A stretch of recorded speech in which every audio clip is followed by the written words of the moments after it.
Correct form of ভার্বের ক্ষেত্রে যদি ভার্বের কারেক্ট ফর্ম লিখতে চাও তাহলে অবশ্যই তোমাকে কয়েকটি বিষয় জানতে হবে, যেমন হচ্ছে পারসন, টেন্স, বিভিন্ন টেন্স মার্কার, প্রাইমারি এবং অক্সিলারি ভার্ব, এই বিষয়গুলো তোমাকে অবশ্যই জানতে হবে, আদারওয়াইজ তুমি ভার্বের কারেক্ট ফর্ম লিখতে পারবে না। আচ্ছা, এখানে দেখো আমি একটু আগে যে কথাটি বললাম যে তোমাকে বিভিন্ন টেন্সের ক্লু জানতে হবে বা মার্কার জানতে হবে। মার্কার শব্দের অর্থ হচ্ছে চিহ্ন বা সংকেত। তো আমরা যদি এই সেন্টেন্সটা দেখি, দেওয়া আছে উই ড্যাশ টিভি নাও এবং ব্র্যাকেটে ওয়াচ দেখতে পাচ্ছ। তো প্রথমে আমরা টেন্স নির্ণয় করব। দেখতে পাচ্ছ এখানে নাও রয়েছে। মনে রাখবা যে যদি কোনো সেন্টেন্সে নাও থাকে তাহলে সেটা প্রেজেন্ট কন্টিনিউয়াস টেন্স হবে, এবং প্রেজেন্ট কন্টিনিউয়াস টেন্সের স্ট্রাকচার হচ্ছে সাবজেক্টের পরে যে কোনো একটা হেল্পিং ভার্ব লাগবে।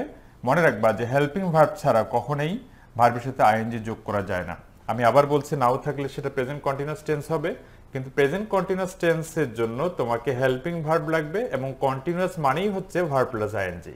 কিন্তু এইটা মাথায় রাখতে হবে যে ভার্ব প্লাস আইএনজি তোমাকে লিখতে হলে অবশ্যই একটা হেল্পিং ভার্ব লাগবে।